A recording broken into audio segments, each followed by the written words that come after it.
Hello friends, welcome back to the shop. Today is Sunday, March 11th, and I'm not going to talk about the weather. It's not snowing, that's it.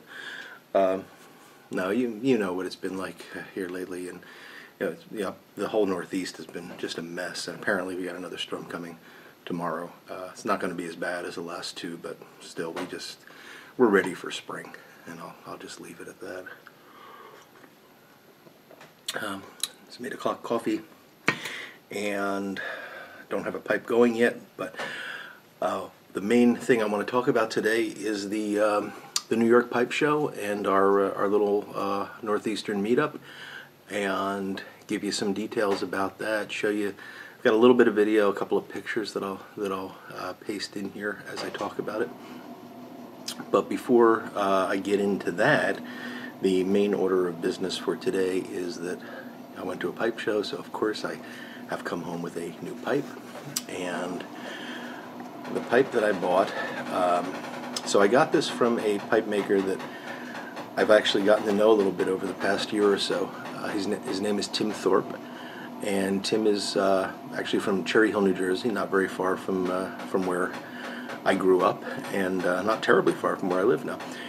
And Tim makes some beautiful pipes. We got in touch about a year ago over some, it doesn't matter what, and we've traded comments back and forth and things like that, and I've been following him on Instagram, and he makes beautiful pipes. So I was very excited that he was going to be at this show and was going to have some of his pipes there. And I'll show you, I've got some video here that just shows you a little bit of the selection of pipes that Tim had, and you can see, he's got very, very nice, unique style. Well, leans towards the Danish style, in my opinion. I hope you don't mind me saying that, Tim. And it's just a style that I like. He makes very nice stems. He uses a lot of Cumberland, which I think is an underutilized stem material. I love Cumberland. I think it's superior to straight vulcanite in terms of its properties. It does not oxidize like vulcanite does, and it certainly has a better mouthfeel than acrylic, and it looks beautiful.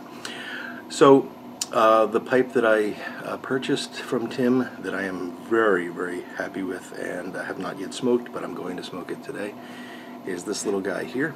This is a bent egg, and you can see it's very much influenced by that Danish style, and has a nice flush mount stem, so it's not a military mount. And the stem itself, I hope this picks up on the video. It may not, just because of the lighting here. But this is a very nice brown Cumberland. Looks almost like a wood grain. And yeah, it's a beautiful stem. He does really nice work.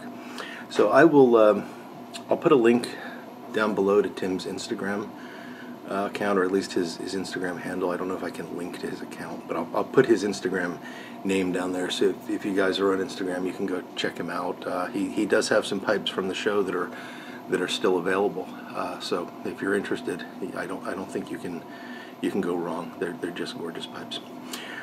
So I'm gonna give this its maiden smoke today while I talk to you, and I'm going to be smoking some of this stuff here, Billy Bud Blonde. And if you haven't heard about this, I was actually excited when I saw this. This is basically Billy Bud, Cornell and Deal Billy Bud, without the Latakia. I'm not a huge Latakia fan. I smoke it occasionally, and there's some blends where I really enjoy it. But it's just not my go-to. And I like Billy Bud, but it's just an occasional smoke for me because of the Latakia. Well, this is Billy Bud minus Latakia. So it's Virginia, Burley, Perique, and Cigar Leaf. And the Cigar Leaf adds some really nice depth to the blend that wouldn't be there otherwise. It's something, it's a step above just a straight vapor or a straight Burley vapor. I've had one bowl of this so far, and I've really enjoyed it. So I'm going to have bowl number 2 now. I'll show you the nice ribbon cut. Actually, there's a few what appear to be broken flakes in there as well, which is often common in the C&D lineup. So I'm going to fill this little Tim Thorpe bent egg that I will have to come up with a name for, because I just find it a little awkward to have to say all those words. And we'll light her up. So the show itself, you saw I probably used at the front of this video a shot of the sort of the crowd at the Pipe Show. I'll put another one in here just so you can kind of see it. It was, as I mentioned, it's a small show. It was very crowded. I got there and you know, met up with some other folks. I'll talk all about that in a few minutes. But I got there at 10 o'clock, pretty much right when they opened, and stayed until maybe about 11:30, 12 before I decided to go out and just hang out in the lobby. Went out to the smoking area for a little bit, but it was very cold. And during that time, and actually until I left the hotel at about 1:30, it was just packed. That room was impossible to walk through. I mean, you had to like kind of weave in and out of people. So it was very well attended, and lots of really neat stuff. I mean, there was tobacco for sale, aged tobacco for sale, some very nice stuff there. A couple of things that I wished I had picked up but didn't. And yeah. I have a love-hate relationship with aged tobacco. I love it, but I hate paying the price for it.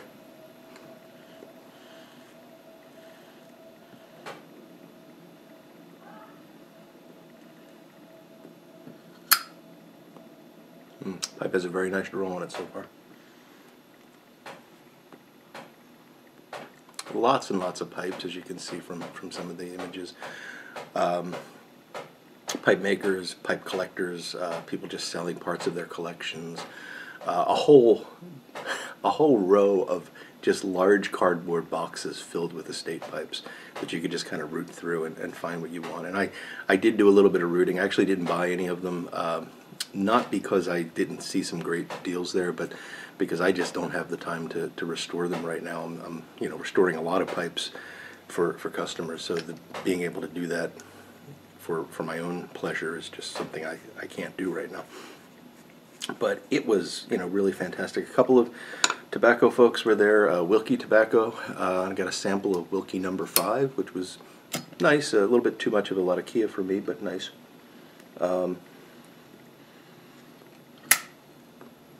Scandinavian Tobacco and Lane Limited had a representative there, and they had samples if you want to. Sorry, folks, furnace break there. And I've unfortunately been so enjoying this pipe during the furnace break that I forgot where I was. I think I mentioned the Scandinavian Tobacco, Lane, Wilkie Tobacco. There was some Cornell and Deal.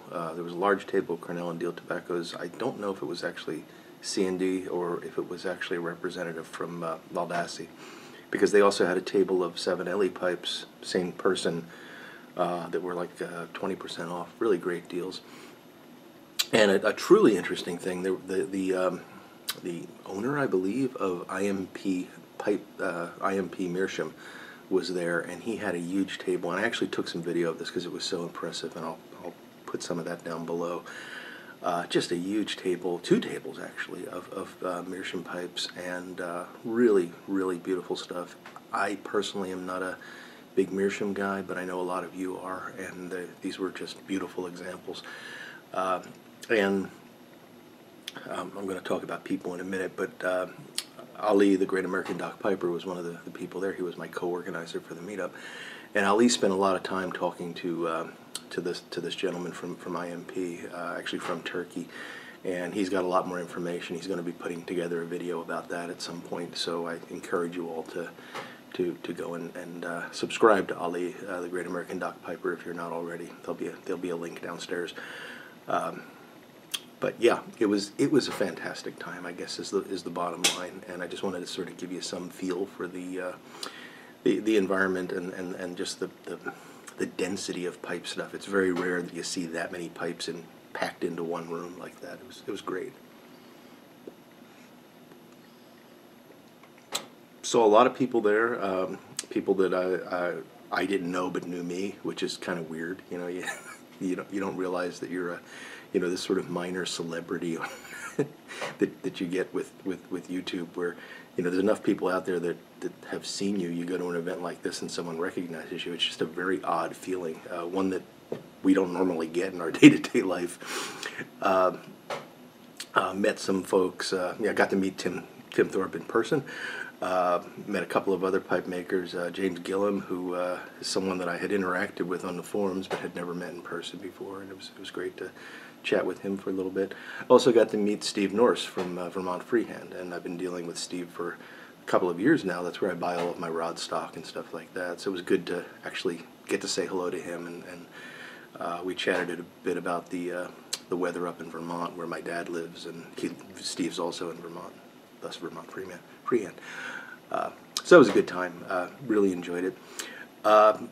Met folks that just sort of came out of the woodwork that I didn't expect to meet, but just said hello to me because they had recognized me from YouTube, and that was really nice. One thing happened that I got to tell you, I never would have expected, and I still can't quite believe it happened. A gentleman came up to me, I believe it was right after I purchased this pipe, and he said, "Hey, you're Cane Rod Piper, aren't you?" And I said, "Yeah." He said, "Oh, I watched some of your videos."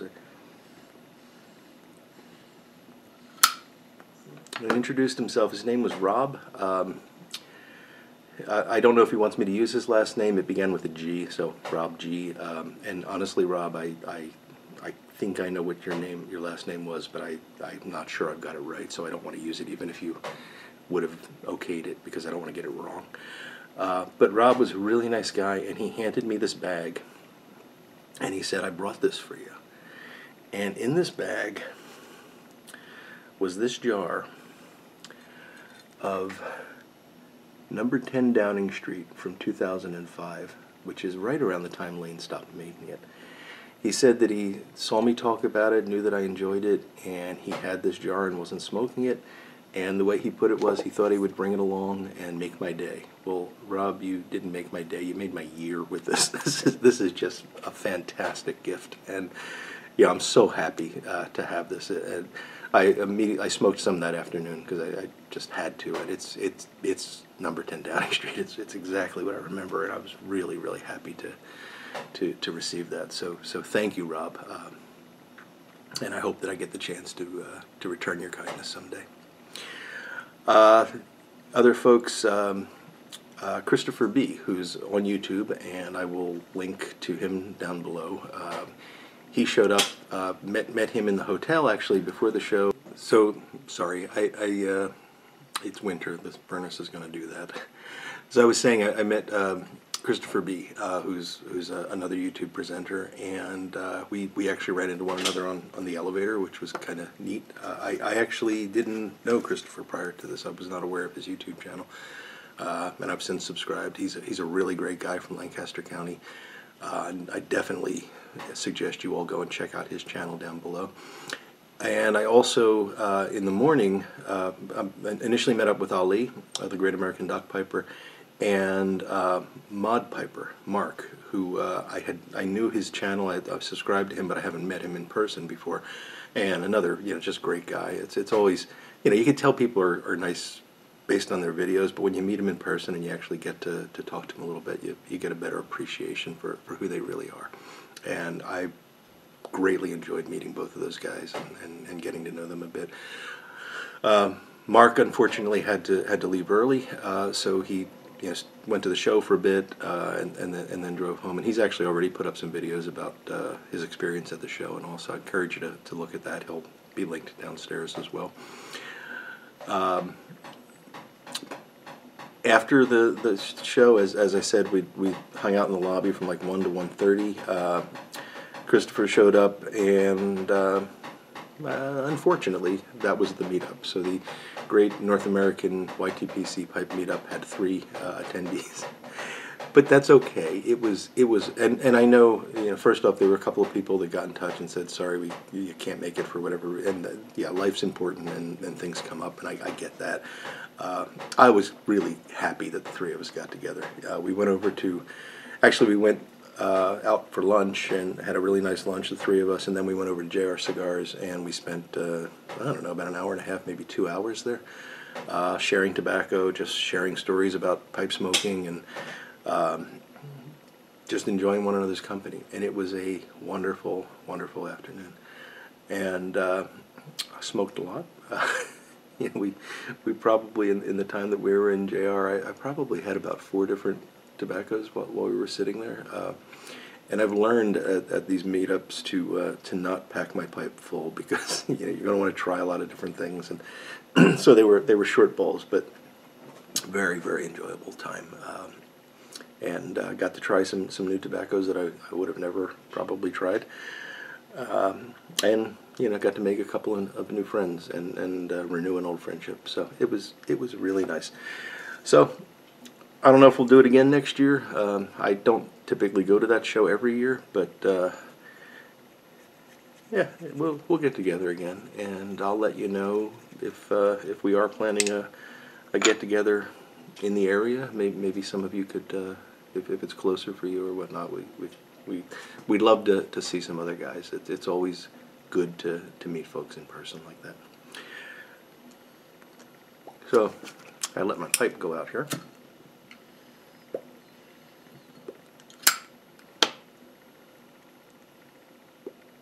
But Tim, you make a wonderful pipe. This is just great. It feels really nice in my hand. It's not heating up. It's the stem is incredibly comfortable,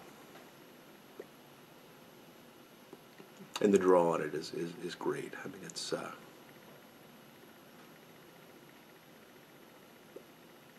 I couldn't be happier. So, thank you, Tim. Thank you, Rob, for the very generous number 10 Downing Street. Thank you, Christopher and Mark and Ali. It was great meeting you, and I hope you had as much fun as I did. And thank you all for taking the time to have a pipe with me on this Sunday morning. I hope you all are well, and until we speak again, I will look forward to talking to you all again very soon. Goodbye now.